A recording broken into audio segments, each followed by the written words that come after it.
Hello दोस्तों, कैसे हो दोस्तों। आप सभी का केमिस्ट्री की क्लास में हार्दिक स्वागत है।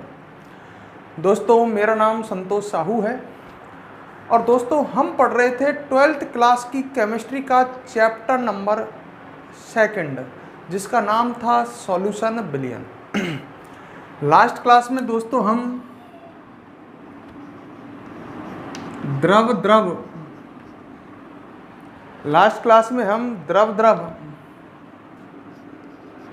विलयन के लिए वाष्प दाब पढ़ रहे थे।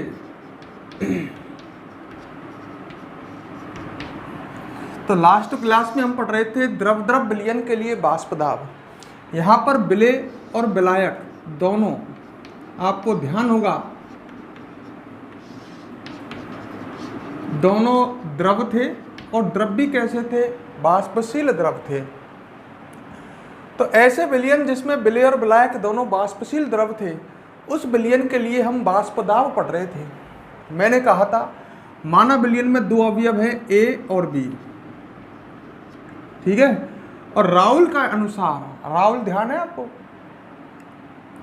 राउल के अनुसार किसी अवयव का वाष्प दाब, ए तो मैंने विलेय माना था और बी मैंने विलायक माना था।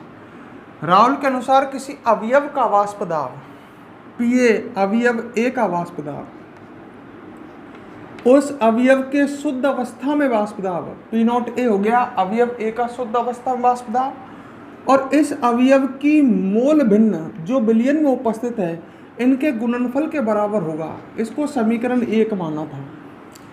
इसी अनुसार इसी प्रकार पीवी बराबर हो जाएगा, पीवी मतलब अवयव बी का आंशिक वाष्प दाब, आंशिक वाष्प दाब बोल लो ने, ये हो जाएगा अवयव बी की शुद्ध अवस्था में मोल भिन्न, शुद्ध अवस्था में वाष्प दाब और अवयव बी की विलयन में मोल भिन्न के गुणनफल के बराबर, ठीक है। फिर मैंने आपसे कहा था डाल्टन के अनुसार विलयन का जो वाष्प दाब होता है पी, वो उसमें उपस्थित अवयवों के आंशिक वाष्प दाबों के योग के बराबर होता है। इसको समीकरण 3 माना।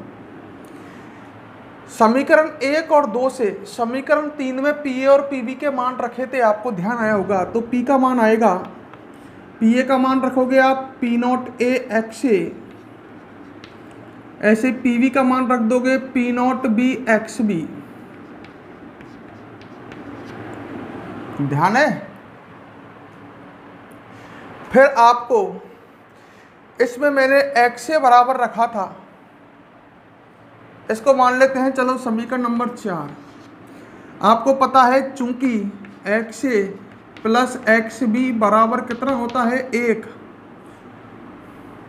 याद आ रहा है, पढ़ा है ना। एक्स ए प्लस एक्स बी बराबर कितना होता है 1, तो एक्स ए का मान कितना हो जाएगा 1 माइनस एक्स बी।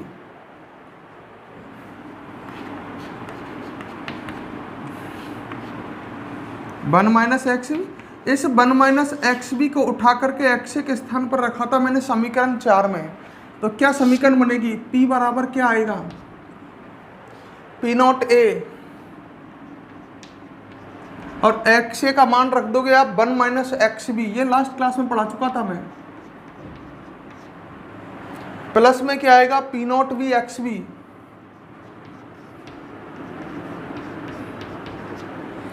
गुणा कर दोगे पी नॉट ए का, P बराबर P naught A minus P naught A x B, ऐसे ही आएगा। इसका अंदर गुना हो गया, प्लस में क्या आ जाएगा P naught B x B. यहां से मैंने एक्स बी कॉमन लिया था, आपको ध्यान होगा। P बराबर आ जाएगा पी नॉट ए, दोनों में एक्स बी है तो एक्स बी कॉमन निकाल लेते हैं, प्लस का एक्स बी कॉमन लिया था, प्लस का एक्स बी कॉमन लूंगा तो अंदर बचेगा P naught B minus P naught ए। अरे एक्स बी प्लस का कॉमन लिया है तो माइनस का पी नॉट ए बचेगा, प्लस का पी नॉट बी बचेगा। इसको समीकरण नंबर मान लेते हैं 5, ठीक है। अब हम एक ग्राफ बनाएंगे भाई, यहां तक मैं आपको लास्ट क्लास में बता गया था। समीकरण 1, 2 और समीकरण 5 की सहायता से समीकरण 1, 2 वह 5 की सहायता से एक ग्राफ बना रहे हैं। अब इस ग्राफ को समझ लेना, कौन कौन समीकरण की हेल्प ले रहे हैं, 1, 2 और 5 की। ठीक है, अब ग्राफ किस किस के मध्य बनना है इसको देखो।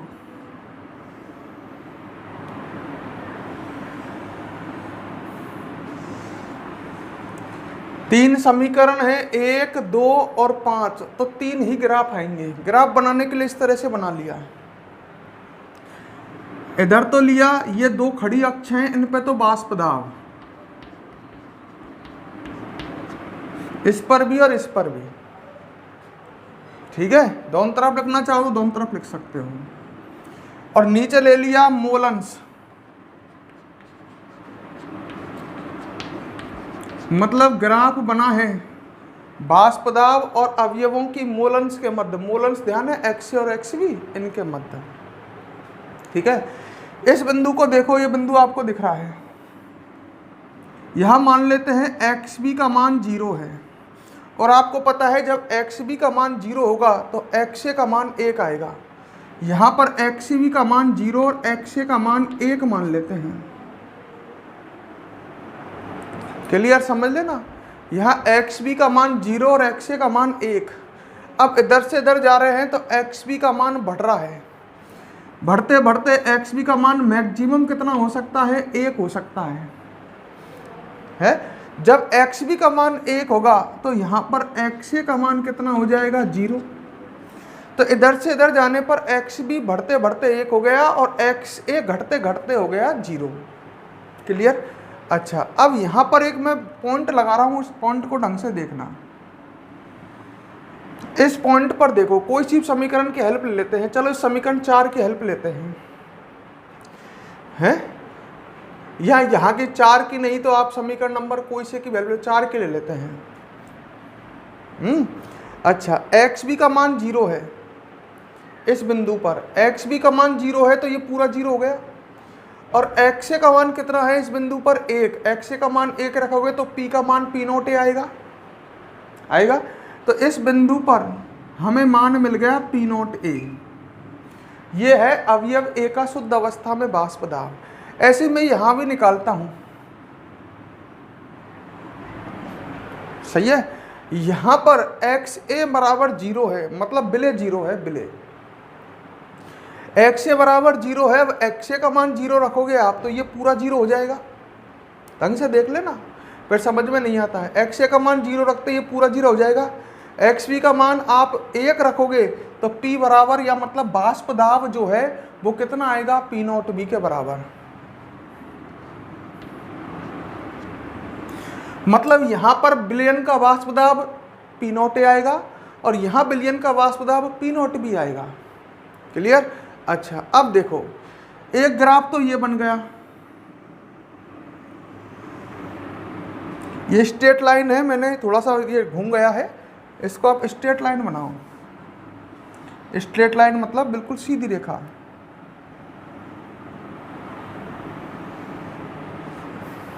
क्लियर? हाँ, अब सीधा है। ये ग्राफ जो आया है ये कौन सी समीकरण का आया है, ये इस समीकरण का आया है, समीकरण नंबर 2 का। नुक कैसे? देखो समीकरण नंबर 2 को देखो, ये समीकरण 2 है, पी वी बराबर एक्स पी नोट बी और एक्स बी है। तो ये समीकरण है y बराबर एम एक्स की, और y बराबर एम एक्स की समीकरण आती है बिल्कुल इस तरह की, ये इसी तरह की तो है। देखो एक्स बी का मान शुरू में 0 है तो पी नॉट बी नहीं है, पी नॉट ए है। धीरे धीरे एक्स बी का मान बढ़ता जा रहा है और अंत में जब एक्स बी का मान 1 हो जाएगा तो पी नॉट बी आ जाएगा। तो ये इस समीकरण की ग्राफ है, मैं इसको लिख देता हूँ। ये इस समीकरण का ग्राफ है P naught B, sorry P, ये ग्राफ ये है पी वी बराबर P naught B x B. तो ये तो इस समीकरण का ग्राफ है पी वी बराबर P naught B x B. देखो यहाँ पर पी नॉट बी आया, इससे पता लग रहा है, क्योंकि यहाँ पर पी नॉट बी आ रहा है तो एक्स बी का मान यहाँ पर 1 हो गया, तो पी वी का मान यहाँ पर कितना आ जाएगा, पी नॉट बी। तो ये इस समीकरण का ग्राफ हो गया। क्लियर। अब इसमें एक ग्राफ इस समीकरण का हो जाएगा, देखो ये भी स्ट्रेट लाइन है। ये कौन सी समीकरण का है, पी नॉट ए देख करके मुझे समझ में आया ये समीकरण नंबर 1 का है। यहां पर देखो x का मान 0 है, धीरे धीरे बढ़ते बढ़ते x का मान 1 होते ही पी ए बराबर पी नॉट ए आ जाएगा। तो ये इस समीकरण का ग्राफ है, समीकरण नंबर 1 का, जो है पी ए बराबर पी नॉट ए एक्स ए। तो दो समीकरणों के दो ग्राफ हो गए, समीकरण 1 और 2। एक समीकरण और है 5। ये दोनों समीकरण y बराबर mx की हैं, जिनका ग्राफ इस तरह का आएगा, स्ट्रेट लाइन आएगा और जो मूल बिंदु से चालू होगा, स्ट्रेट लाइन आएगा, सीधी रेखा मूल बिंदु से चालू होगा। y बराबर mx का समीकरण स्ट्रेट लाइन आता है, मूल बिंदु से चालू होता है। तो दो समीकरणों के दो ग्राफ इसमें आ चुके हैं। एक तीसरा ग्राफ इस समीकरण से बन सकता है। ये कौन सी समीकरण है, देखो ये समीकरण इधर लिख रहा हूं मैं, समझना। p बराबर P naught A plus X B P naught B minus P naught A, ये सारा दिख रहा है। ये कौन सी समीकरण है, इस समीकरण को देखो। ये बाई हो गया दाब, बिलियन का दाब, वाष्प दाब, ये बाई एक्स पे तो है, ये बाई एक्स ही तो है। बाई बराबर एम, ये पूरा बन गया एक्स प्लस सी, और बाई बराबर एम एक्स प्लस सी की समीकरण का ग्राफ ऐसे आता है। फिजिक्स में मैथ में पढ़ा होगा। तो एक ग्राफ हमको ऐसा भी तो मिलेगा, देखो ढंग से, ये मिल गया, ये इस तरह का है, सही है। थोड़ा इस तरह से जा रहा है ये टेढ़ा। ये इस समीकरण का ग्राफ है, समीकरण नंबर 5 का, यहां पर लिख सकते हैं। यह समीकरण नंबर 5 हमने समीकरण नंबर 3 से तैयार की है। 3 में इन दोनों मान रखे और एक्स ए का मान रखा, फिर हमने 1 माइनस एक्स बी और वो समीकरण बनाई। अच्छा, तो एक तरह से ये ग्राफ जो आ रहा है समीकरण नंबर 3 का है, मतलब P बराबर P A plus P B का है। या तो इसको यहाँ पर ये समीकरण लिख सकते हो आप, या यहाँ पर ये भी लिख सकते हो P बराबर P naught A x B. अब ये इस तरह का क्यों आ रहा है, समझ गए, क्योंकि ये समीकरण इस y बराबर एम एक्स प्लस सी की है और इसका ग्राफ इस तरह का आएगा। तो इस तरह से हमने विलयन की वाष्प दाब और विलयन में उपस्थित अवयवों के मोल अंश के मध्य एक ग्राफ बनाया है। क्लियर। इस ग्राफ को आप बना लो इसी तरह से, ये नोट कर लो, फिर हम आगे बढ़ेंगे। ये हम कल छोड़ दिया था, ये पोर्शन हमने, इस ग्राफ को इस तरह से नोट करें, फिर हम आगे बढ़ेंगे।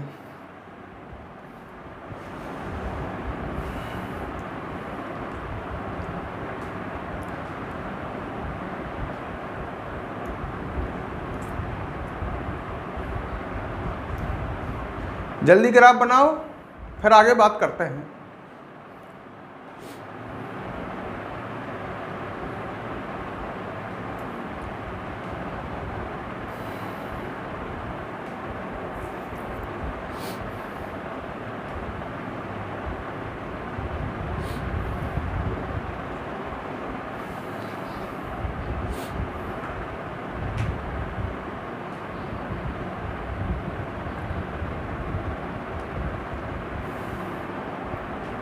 वीडियो को पॉज कर लो, फिर बना लो।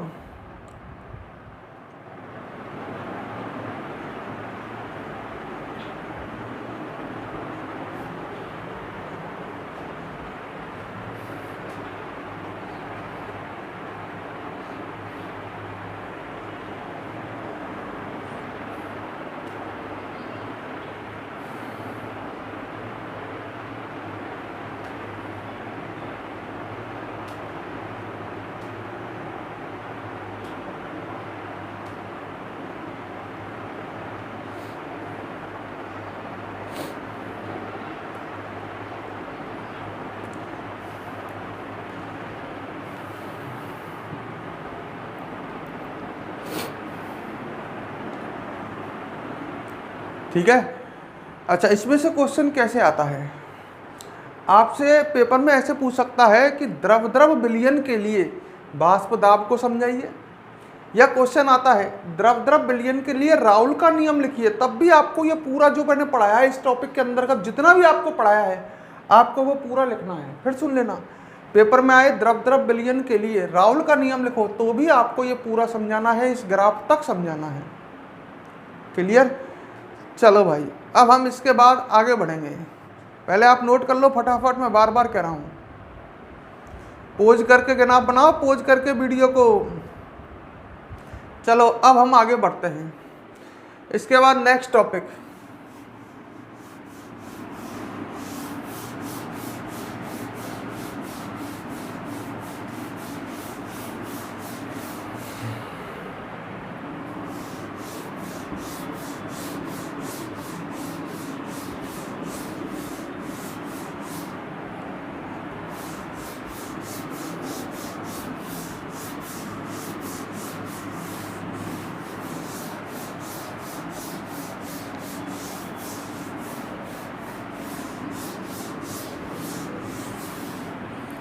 इसके बाद नेक्स्ट टॉपिक पढ़ोगे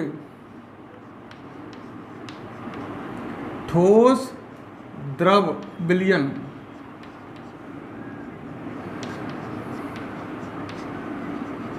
के लिए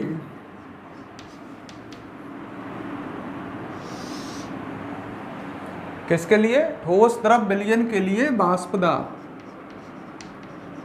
अब के विलयन चेंज है, इसका मतलब समझो। पहले पढ़ा था आपने द्रव द्रव विलयन के लिए वाष्प दाब, अब आप पढ़ रहे हो ठोस द्रव विलयन के लिए वाष्प दाब। यहाँ पर आपसे कह देता हूँ पहले ही, विलय ठोस है और बढ़िया कहूँ विलय अवाष्पशील ठोस है। ऐसा ठोस है जिसकी वाष्प नहीं बनती है। ढंग से समझ लेना एक एक बात को, क्या मतलब क्या है। और द्रव जो है वो विलायक है, पर विलायक कैसा है? वाष्पशील।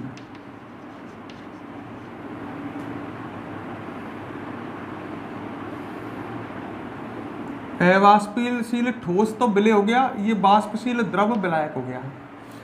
तो विलयन में विलय जो है वो अवाष्पशील ठोस है और विलायक जो है ये वाष्पशील द्रव है। विलायक तो द्रव है और विलय ठोस है। विलय ठोस, विलायक द्रव।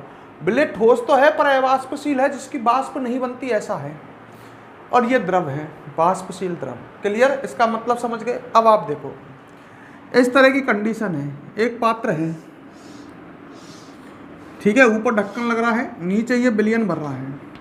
विलयन में दो अवयव हैं, एक अवयव ए है और एक अवयव बी है। सही है? ए तो मान लेते हैं विलय, तो ए की तो वाष्प बनेगी नहीं, क्योंकि विलय तो अवाष्पशील है। तो वाष्प जो बनेगी वो केवल किसकी बनेगी? बी की, विलायक बी की। तो वाष्प में केवल बी होगा। तो एक बात बताओ, हमने कभी डाल्टन ने कहा था हमसे कि पीएस जो होता है विलयन का, जो वाष्प दाब होता है, विलयन में उपस्थित अवयवों के वाष्प दाबों के योग के बराबर होता है। जब ए की वाष्प ही नहीं बनेगी तो ए का वाष्प दाब थोड़ी होगा। तो यहाँ पर इस विलयन में पी ए का मान 0 हो गया। क्यों? क्योंकि ना तो ए की, ये क्या है? पी ए अवयव ए का आंशिक वाष्प दाब, मतलब है तो वाष्प दाब। जब ए की वाष्प ही नहीं बन रही यहाँ पर, तो ए का आंशिक वाष्प दाब कितना हो जाएगा? 0। तो पी ए, जब पी ए का मान 0 हो जाएगा तो पी का मान पी वी के बराबर आएगा इस विलयन में। मतलब हम कह सकते हैं ऐसा विलयन जिसमें विलय अवाष्पशील ठोस तथा विलायक वाष्पशील द्रव हो, तो राउल के अनुसार विलयन का वाष्प दाब विलायक के आंशिक वाष्प दाब के समान होता है। सही है? विलयन का वाष्प दाब विलायक के आंशिक वाष्प दाब के बराबर होता है। तो एक बार हेडिंग डालो आप, फिर मैं इसको और लिखाता हूं। क्लियर? क्योंकि ए की तो वाष्प नहीं बनेगी। जब ए की वाष्प ही नहीं बनेगी, ए तो अवाष्पशील है, विलय है अवाष्पशील, तो इसकी जब वाष्प ही नहीं बनेगी तो इसका वाष्प दाब तो होगा ही नहीं। तो विलयन का वाष्प दाब केवल विलायक के आंशिक वाष्प दाब के क्या होगा? बराबर होगा। सही है? तो हेडिंग डालो पहले, ठोस द्रव विलयन के लिए वाष्प दाब।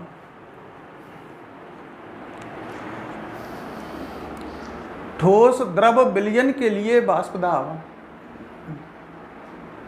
लिखो। यदि विलयन में, हेड डाल लो पहले और ढंग से, ठोस द्रव विलयन के लिए वाष्प दाब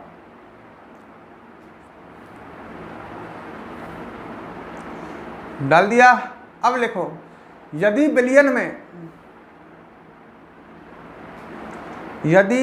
में विलय अवाष्पशील ठोस, विलय अवाष्पशील ठोस, बोर्ड पर से देख करके लिख लो, विलेय अवाष्पशील ठोस तथा विलायक वाष्पशील द्रव हो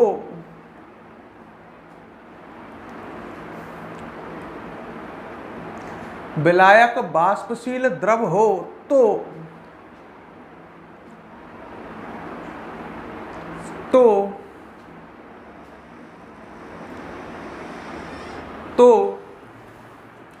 राउल के अनुसार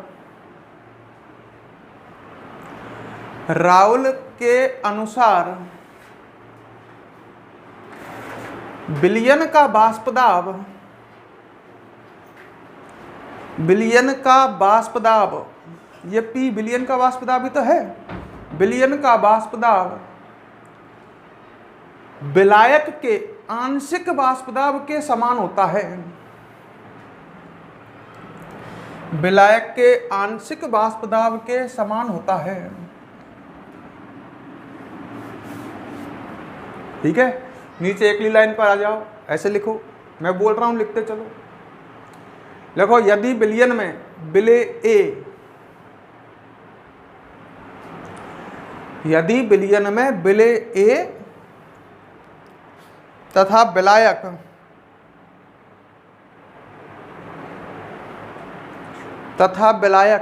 बी हो तो, विलयन में विलेय ए विलायक बी हो तो राउल के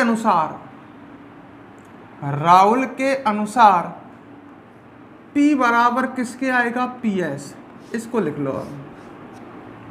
मतलब विलयन का वाष्प दाब, सॉरी, P बराबर किसके आएगा? PV के। विलयन का वाष्प दाब विलायक के आंशिक वाष्प दाब के बराबर होगा। लिख लिया, P बराबर PV।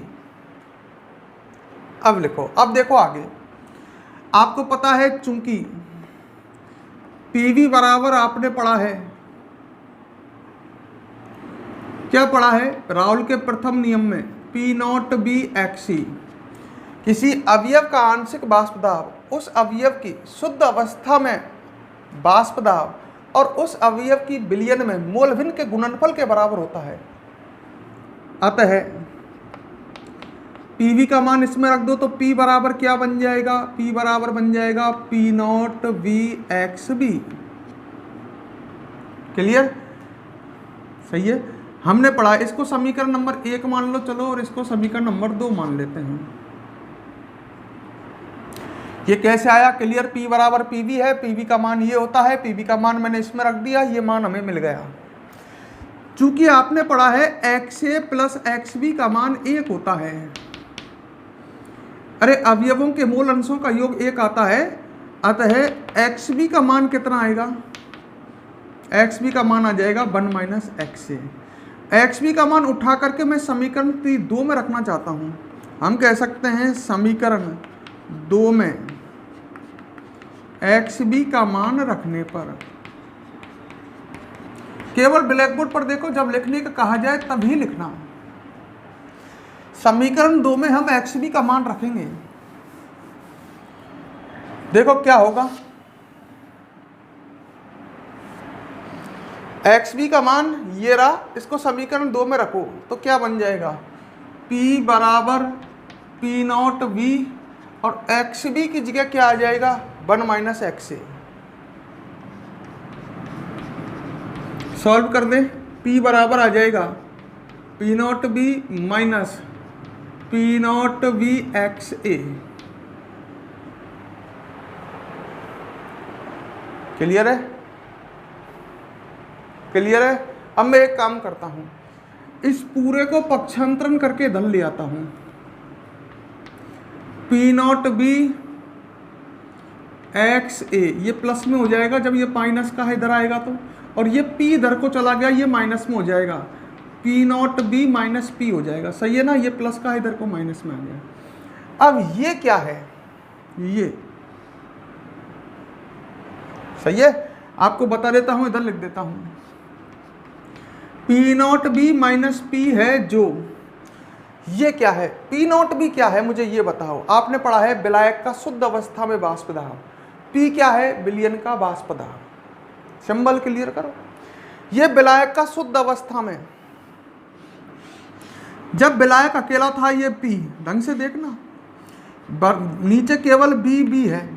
अब इस समय विलायक का जो वाष्प बन रही है उसका ये दाब है P0V, विलायक का शुद्ध अवस्था में, मतलब विलायक अकेला था तब। P क्या है यहाँ पर? P है विलयन का वाष्प दाब। पर आपको यहाँ एक बात देखो, जो ये विलयन है उसमें अवयव तो दो हैं A और B, पर वाष्प केवल किसकी बन रही है? B की बन रही है। तो यहाँ पर जो P वाष्प केवल B की बन रही है, जो P है वो PS के बराबर PV के बराबर है या नहीं है? यहाँ ये भी लिख रहा P बराबर PV है, मतलब जो P है हम ऐसे कह सकते हैं विलयन का वाष्प दाब है, या ऐसे कह सकता हूँ P जो है वो विलायक का वाष्प दाब है। देखो ये P0V है विलायक का शुद्ध अवस्था में, जब विलायक अकेला हो तब उसका वाष्प दाब, और ये P है तो विलायक का वाष्प दाब, पर कब? जब विलयन में एक अवयव और है, विलेय भी है तब। तो देखो ये क्या है? ये कमी है, कमी। देखो जब विलायक अकेला है तब उसकी वाष्प ज्यादा बनेगी, मतलब P0V का मान ज्यादा आएगा।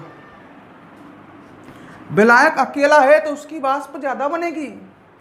अब यहां पर विलायक में विलेय भी है, तो विलेय के कण जो हैं वो अवरोध पैदा करेंगे, विलेय के कण वाष्प को कम बनने देंगे, क्योंकि बीच बीच में विलेय के कण हैं। विलेय के कण विलायक के कण को ऊपर कम जाने देंगे, जब वाष्प कम बनेगी तो वाष्प दाब कम आएगा। तो विलायक का शुद्ध अवस्था में वाष्प दाब ज्यादा आएगा, क्योंकि विलायक अकेला है। यहाँ पर A भी तो है, विलेय भी तो है। विलेय के कण खुद के तो वाष्प बनती नहीं है, विलेय की तो वाष्प बनेगी नहीं, विलेय तो है वाष्पशील है, पर वो B की वाष्प बनने में अवरोध पैदा करेंगे, तो B की वाष्प भी तो कम बनेगी। जब आप ये विलायक का वाष्प दाब है शुद्ध अवस्था में, और ये है एक तरह से विलायक का ही वाष्प दाब है P बराबर PV, पर विलयन में, तो ये क्या आया? विलायक के वाष्प दाब में कमी तो है। मैं कह रहा हूं विलायक का शुद्ध अवस्था में वाष्प दाब और विलायक का विलयन में वाष्प दाब, ये ज्यादा है और ये कम है। ज्यादा में से कम घटाओगे तो विलायक के वाष्प दाब में होने वाली कमी तो आ जाएगी। जैसे विलायक का शुद्ध अवस्था में वाष्प दाब 50 है, और यहाँ पर विलायक का वाष्प दाब कितना आ रहा है? 40। मैं कहूँ विलायक के वाष्प दाब में कितनी कमी आई? आप क्या कहोगे? 10 की, 50 और 40, 10 की कमी आई। तो ये क्या है? ये है विलायक के वाष्प दाब में अवनमन। अवनमन का मतलब होता है कमी। तो ये है विलायक के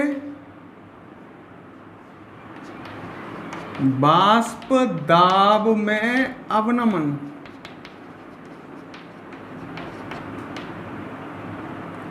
क्लियर? अच्छा, अब एक बात बताओ, इसको मिटा देता हूं, ये समझाने के लिए समझाया था। अब मैं इसमें से XA का मान निकालता हूं, तो XA का मान कितना आएगा? आप कहोगे साहब P0B minus P upon P0B, ये आ जाएगा। अब यहाँ जो विलायक के वाष्प दाब में अवनमन था उसमें विलायक के शुद्ध अवस्था में वाष्प दाब का भाग दे दिया। ये विलायक के वाष्प दाब में जो कमी आ रही थी उसमें शुद्ध अवस्था में विलायक के वाष्प दाब का भाग ले लिया। इसको बोलेंगे विलायक के वाष्प दाब में आपेक्षिक अवनमन। क्लियर? मतलब यहाँ पर ये जो है P0B minus P upon P0V, ये क्या है?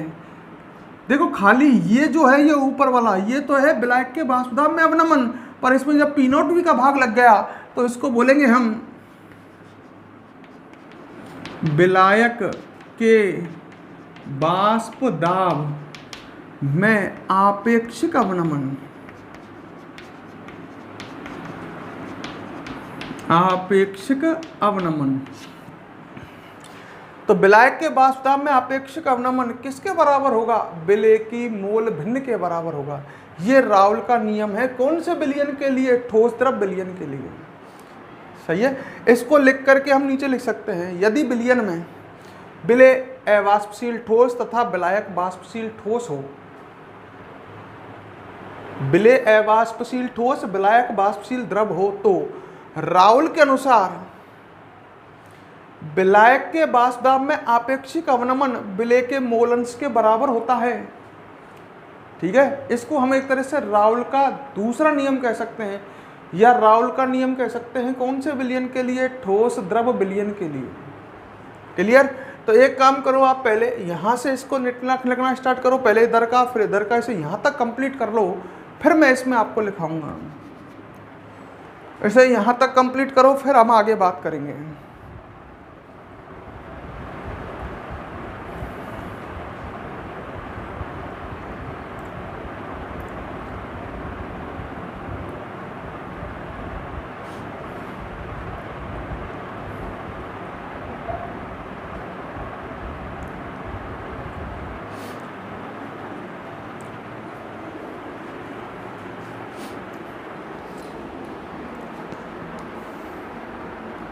जल्दी लिखो, फिर आगे बात करते हैं।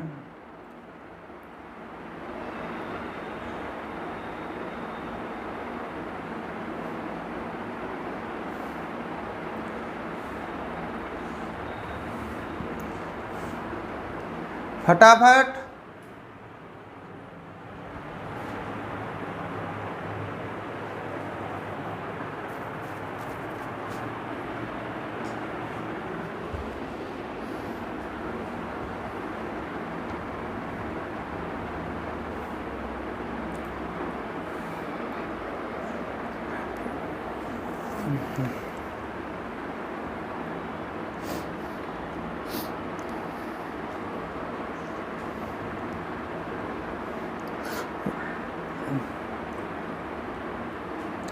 जल्दी करें।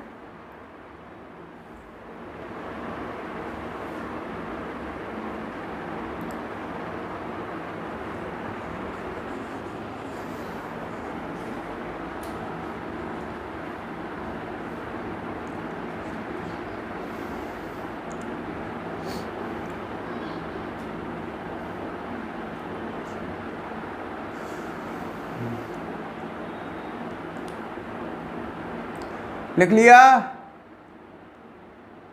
अरे वीडियो को पॉज करके लिख लो गधों। अब तक वीडियो को लाइक नहीं किया है, वीडियो पर कमेंट नहीं आया है।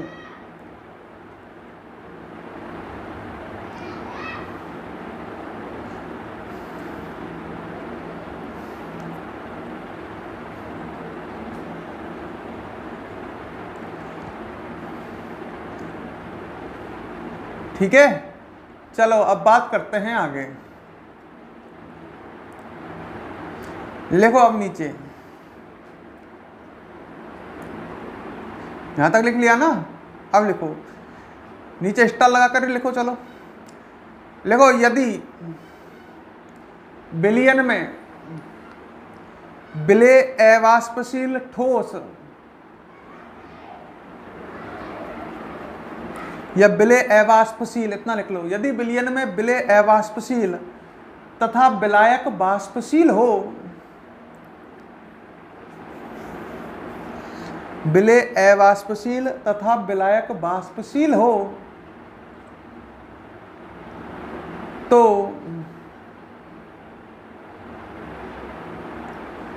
राउल के अनुसार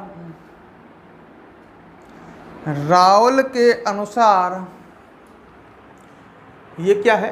राउल के अनुसार विलायक के वाष्प दाब में आपेक्षिक अवनमन, विलायक के वाष्प दाब में आपेक्षिक अवनमन विलेय के मोलंश के समान होता है,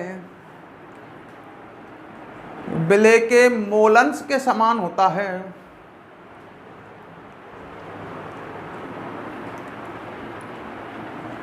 ठीक है, तो यहां ये कंप्लीट हुआ। अब पेपर में सुन लो, उसने कहा ठोस द्रव विलयन के लिए राउल का नियम, तो इससे जो पहले पढ़ा था हमने द्रव विलयन के लिए वाष्प दाब, वो टॉपिक कंप्लीट लिख करके आना है।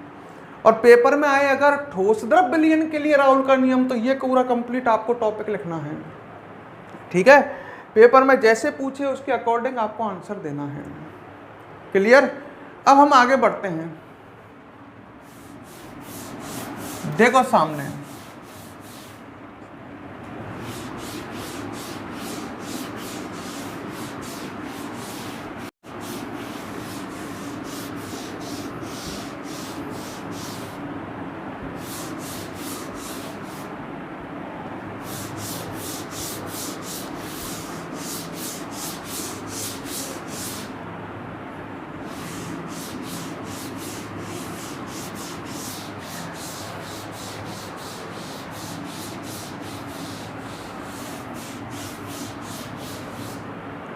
देखो सामने ध्यान दो, नेक्स्ट टॉपिक हम पढ़ेंगे आदर्श विलयन।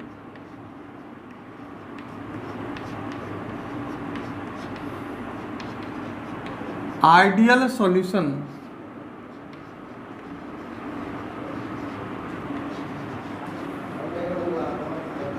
आदर्श विलयन, आइडियल सॉल्यूशन। क्या होता है आदर्श विलयन? आदर्श विलयन हम ऐसे विलयन को बोल सकते हैं जो सभी ताप और सभी सांद्रताओं पर रावल के नियम का पालन करता है। सभी ताप मतलब विलयन का ताप चाहे कितना भी हो, कोई विलयन है, इसका ताप चाहे कितना भी हो और इसकी सांद्रता चाहे कितनी भी हो। सांद्रता होती है इसमें विलय की मात्रा, आपको ध्यान होगा शुरू में पढ़ाया था। सांद्रता होती है विलयन या विलायक के सापेक्ष विलय की मात्रा।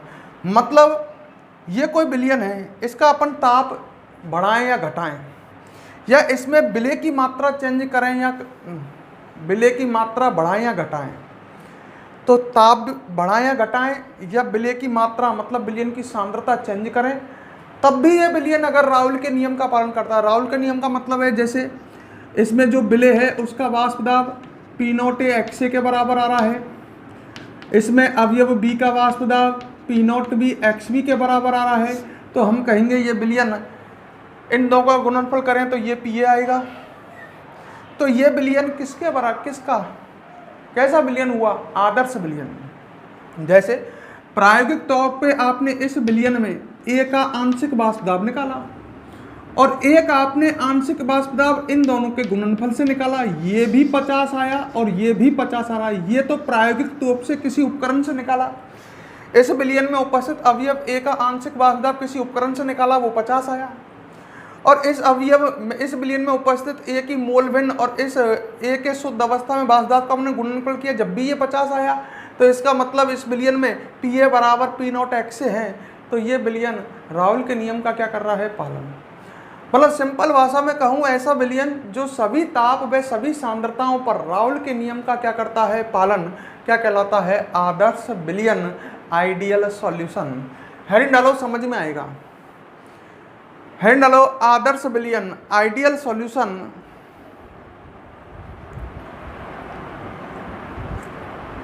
Ideal solution.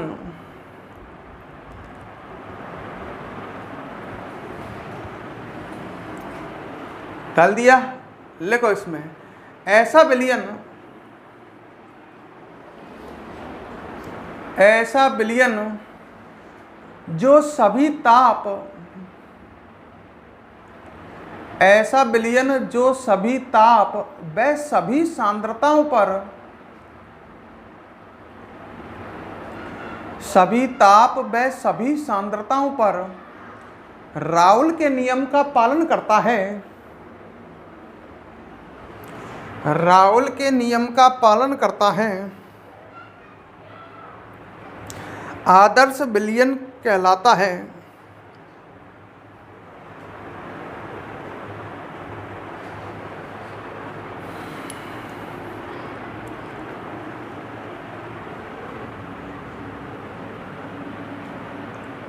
ठीक है, क्लियर यहाँ तक? अच्छा, बड़े ध्यान से समझना भाई, जब टॉपिक समझ में आएगा। अब इधर देखो, पीछे लिखेंगे आदर्श विलयन के लिए शर्त, मतलब आदर्श विलयन के गुण कह लो या शर्त कह लो।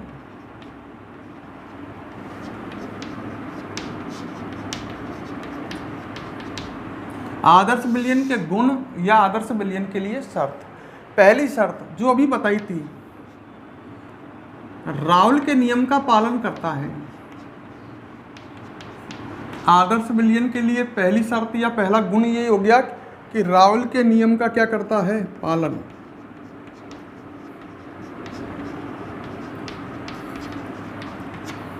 राउल के नियम का पालन अर्थात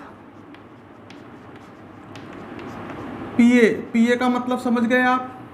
ए का आंशिक वाष्प दाब इसके बराबर आएगा P0 XA के। PB किसके बराबर आएगा? P0 भी XB के। और अगर लिखना चाहें तो हम ऐसे भी लिख सकते हैं, P बराबर आएगा PA प्लस PB। ये डाल्टन का नियम था हालांकि। तो राउल का नियम का पालन करेगा, आदर्श विलयन होगा। पीए का मान इन दोनों के गुणनफल के बराबर आएगा। पीए आप प्रयोग से निकाल लो और इन दोनों का गुणनफल कर लो, दोनों मान बराबर आएंगे। सही है, तो आप समझ जाओ आदर्श विलयन वह होगा, पहली शर्त तो वो हो गई जो राउल के नियम का क्या करता है, पालन। सही है, आदर्श विलयन के लिए पहली बात तो हमें यह पता लग गई कि आदर्श विलयन वह होता है जो राउल के नियम का पालन करता है। आदर्श विलयन के लिए दूसरी शर्त देखो, डेल्टा एच बराबर 0।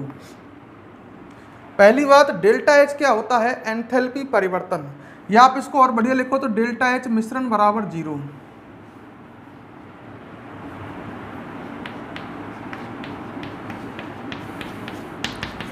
आदर्श विलयन के लिए डेल्टा एच 0 होगा। मेरा कहने का मतलब है, आपको पता ही है विलेय प्लस विलायक, विलेय में विलायक मिलाते हैं तो क्या बनता है, विलयन। अगर ऊष्मा निकली, विलेय में विलायक मिलाया और विलयन बना, ऊष्मा निकली, तो यह अभिक्रिया कैसी हो जाएगी, ऊष्माक्षेपी।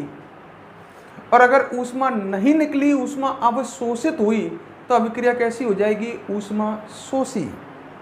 सही है। अब एक बात देखो, जो ऊष्माक्षेपी अभिक्रियाओं की बात करता हूं मैं, कैसी अभिक्रियाओं की, नीचे देख लेना, ऊष्माक्षेपी अभिक्रिया की बात कर रहा हूं। मान लो ए है, ए से बना बी और ऊष्मा निकली, ये ऊष्माक्षेपी अभिक्रिया है। ए से बी बना और ऊष्मा निकली, यह अभिक्रिया कैसी है, ऊष्माक्षेपी। ए की ऊष्मा या ऊर्जा मान लो 50 है, बी की ऊर्जा 30 रह गई, तो कितनी ऊर्जा ऊष्मा के रूप में निष्कासित हो गई, 20। ए की ऊर्जा 50 है, बी बना तो इसकी ऊर्जा 30 रह गई, तो कितनी ऊर्जा ऊष्मा के रूप में निकल गई, 20। अगर मैं डेल्टा एच निकालूं, डेल्टा एच होता है एंथैल्पी परिवर्तन, मतलब हम कहें तो डेल्टा एच है उत्पाद की ऊर्जा माइनस क्रिया कारक की ऊर्जा। परिवर्तन ऐसे ही तो निकालते हो, परिवर्तन निकालोगे, डेल्टा एच है एंथैल्पी परिवर्तन, ऊर्जा परिवर्तन। और परिवर्तन कैसे निकलता है, उत्पाद की ऊर्जा में से क्रिया कारक की ऊर्जा घटा दोगे।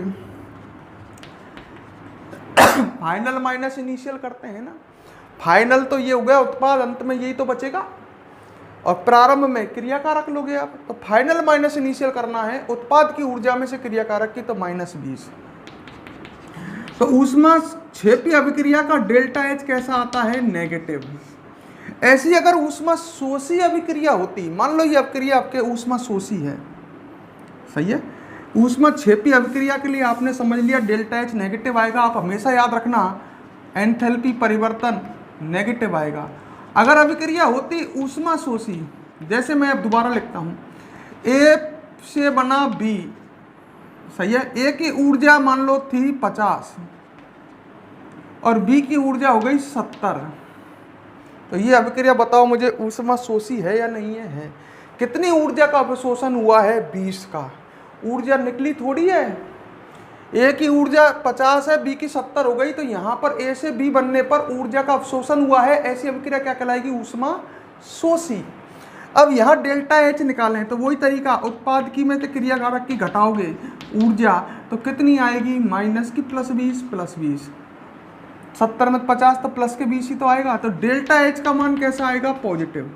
ये आप ध्यान रखें, ऊष्माक्षेपी अभिक्रिया के लिए डेल्टा एच नेगेटिव। मैंने कहा आदर्श विलयन के लिए डेल्टा एच का मान 0 है, मतलब ना तो यहाँ ऊर्जा उत्सर्जित हो रही है ना ऊर्जा अवशोषित। अगर कुछ ऊर्जा मिल रही होती तो ये अभिक्रिया कैसी होती, ऊष्माक्षेपी होती, डेल्टा एच नेगेटिव आता है। कुछ ऊर्जा अवशोषित हो रही होती तो डेल्टा एच पॉजिटिव आ रहा है। पर मैं कहता हूं कि आदर्श विलयन के लिए डेल्टा एच का मान 0, मतलब विलेय में विलायक मिलाने पर जब विलयन बनेगा तो ना ऊर्जा का अवशोषण होगा न ऊर्जा का अवशोषण। विलायक में विलेय मिलाने पर ना ऊर्जा अवशोषित होती है ना ऊर्जा उत्सर्जित। कौन से विलयन बनता है, जब आदर्श विलयन। आदर्श विलयन आप बना रहे हो तो जब विलायक में आप विलेय मिलाओगे तो ना ऊर्जा उत्सर्जित होगी ना ऊर्जा अवशोषित, मतलब डेल्टा एच का मान 0 आएगा, ना तो पॉजिटिव ना नेगेटिव। क्लियर। एक एक बात को लिखते चलते हैं फिर आगे बढ़ते हैं। आदर्श विलयन के लिए शर्त, ये पहली शर्त लिख लो और इसे यहां तक लिख लो, फिर मैं इसमें आगे लिखाऊंगा। यहाँ तक लिख लो जैसे कि जैसे बोर्ड पर लिखा हुआ है। हर चीज को समझते हुए आगे बढ़ो। यहाँ तक आदर्श विलयन के लिए शर्त हेडिंग डाल करके यहाँ तक लिखो।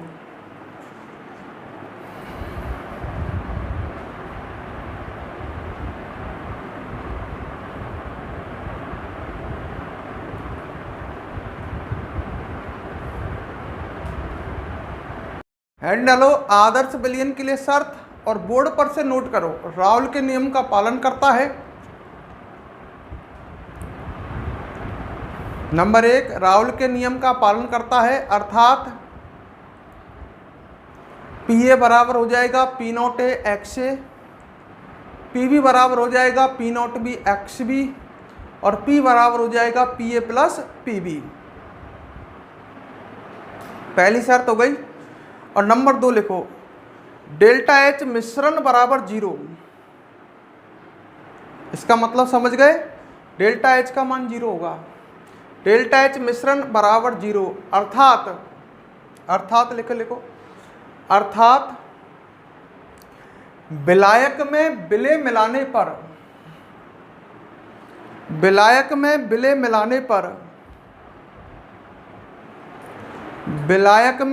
मिलाने पर ना ऊर्जा अवशोषित होती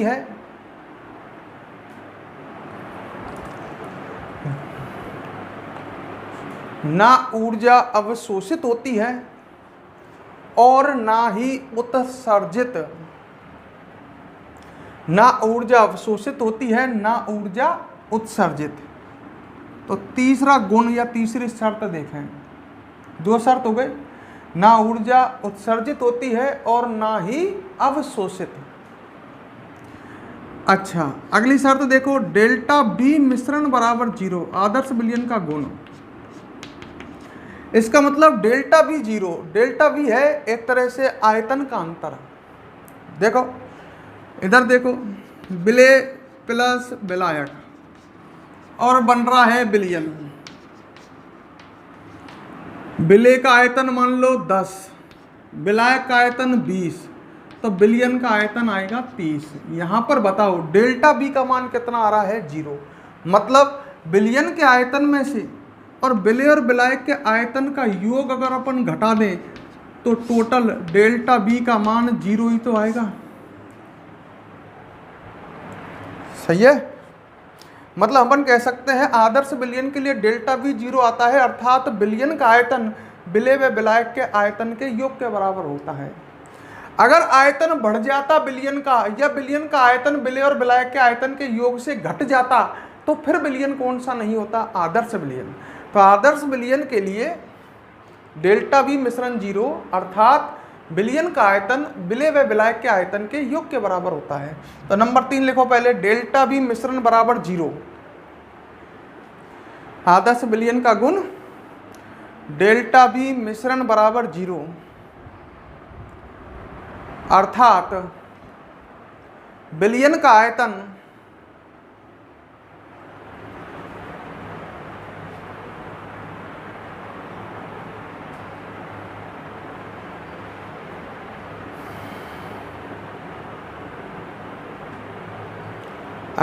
विलयन का आयतन विलय व विलायक के आयतन के योग के बराबर होता है। विलय व विलायक के आयतन के योग के बराबर होता है। और अब चौथी शर्त सुनो,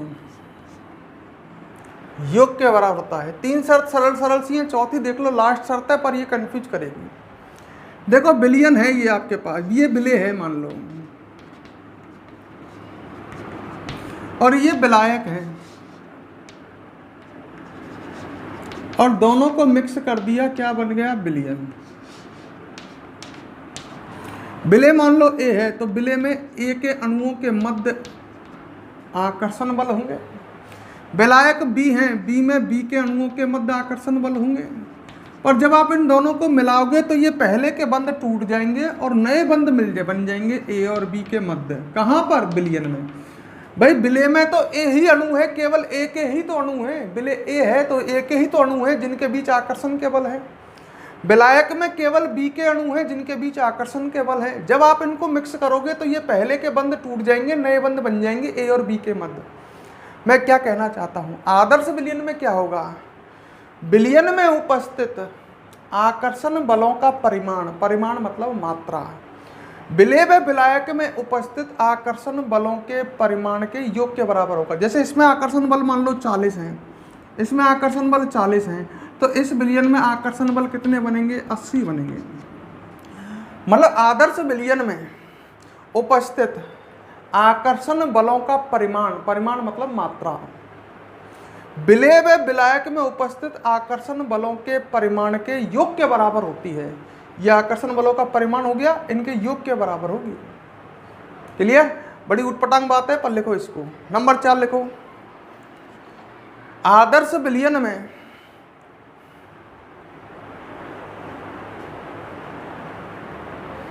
आदर्श विलयन में उपस्थित आकर्षण बलों का परिमाण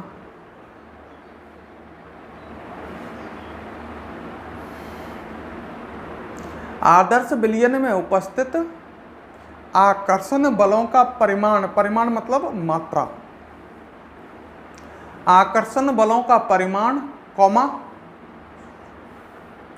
विलेय व विलायक में उपस्थित, विलेय व विलायक में उपस्थित आकर्षण बलों के परिमाण, विलेय व विलायक में उपस्थित आकर्षण बलों के परिमाण के योग के बराबर होता है। मतलब विलयन में उतने ही आकर्षण बल होंगे जितने विलेय और विलायक में कुल आकर्षण बल हैं, आकर्षण बलों के योग के बराबर होते हैं। आदर्श विलयन में उपस्थित आकर्षण बलों का परिमाण विलेय व विलायक में उपस्थित आकर्षण बलों के परिमाण के योग के बराबर होता है। ठीक है, इसका मतलब समझ गए। विलयन में जैसे 80 आकर्षण बल बने तो विलेय और विलायक में कुल आकर्षण बल भी 80 होंगे। क्लियर? तो ये बात हो गई आदर्श विलयन की। अब इसके बाद बात आती है साहब आदर्श विलयन के उदाहरण, ये आपको याद रखने हैं। ठीक है, तो नीचे हेडिंग डाल लो या एग्जाम्पल डाल लो या ऐसे लिख लो आदर्श विलयन के उदाहरण। आदर्श विलयन के उदाहरण, मैं कुछ उदाहरण देख रहा हूं, देखो इधर सामने एन हेक्सेन, ये आपको याद रखने हैं, प्लस एन हेफ्टेन, इसका मतलब समझ जाओ। मतलब एन हेक्सेन और एन हेफ्टेन को मिलाओ। एन हेक्सेन समझ गए, एल्केन है जिसमें कार्बन कितने हैं, 6, सीधी श्रृंखला वाला, ये तो एन हेक्सेन हो गया। और एन हेफ्टेन, इन दोनों का मिश्रण होगा, वो आदर्श विलयन होगा। इसमें विलेय चाहे ये हो चाहे विलेय ये हो, चाहे दोनों में से विलायक कोई सा भी हो, तो एन हेक्सेन और एन हेफ्टेन का मिश्रण जो होगा वो कैसा विलयन होगा, आदर्श विलयन होगा। क्लियर? और एग्जाम्पल लिख लो, देखो नंबर 2, मेथेनॉल व एथेनॉल का मिश्रण।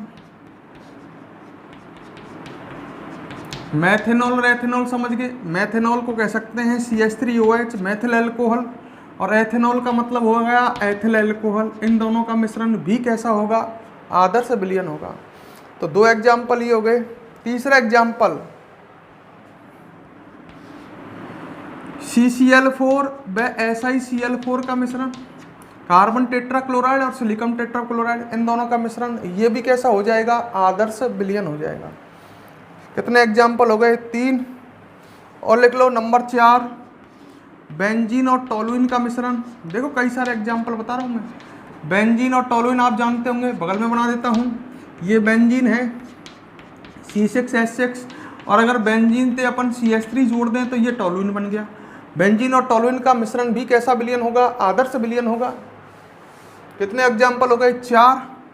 और देख लो नंबर 5, ठीक है, 1 क्लोरोब्यूटेन प्लस 1 ब्रोमोब्यूटेन। बात को समझ लो, मतलब इन दोनों का मिश्रण। 1 क्लोरोब्यूटेन का मतलब है जिसमें पहले नंबर के कार्बन पर ये 1 क्लोरोब्यूटेन है। अगर एक 1 ब्रोमोब्यूटेन यहाँ पर पहले नंबर के कार्बन पर Br जुड़ रहा होता, इनका मिश्रण भी सही है। और नंबर और लिख सकते हैं, मेथिल क्लोराइड व एथिल क्लोराइड का मिश्रण, Maithil chloride plus ethyl chloride. Maithil chloride का मतलब समझ गए, ये आपको याद रखने हैं भाई। मैथिल क्लोराइड ये हो गया CH3Cl और एथिल क्लोराइड ये हो गया CH3CH2Cl। इनका मिश्रण भी आदर्श विलयन होगा, सही है। और कहीं लिख सकते हैं नंबर 7, क्लोरोबेंजीन और ब्रोमोबेंजीन का मिश्रण, क्लोरोबेंजीन प्लस ब्रोमोबेंजीन। क्लोरोबेंजीन में बेंजीन से Cl जुड़ा होगा, ब्रोमोबेंजीन में बेंजीन से Br जुड़ा होगा। तो ये सभी कैसे विलयन है? आदर्श विलयन है। क्लियर है? तो एक काम करो, इस पूरे को नोट कर लो उदाहरण सहित। आदर्श विलयन के उदाहरण डालो और इन सबको आप फटाफट लिख लो।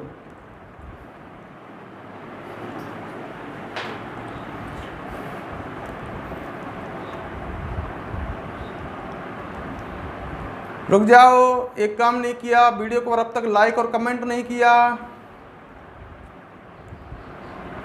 कर दिया? लिख लो तो वीडियो को पॉज करके इन्हें नोट कर लो।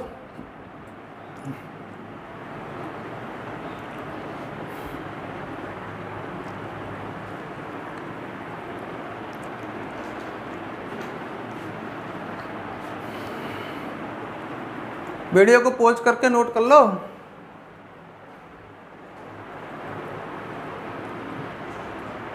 ठीक है,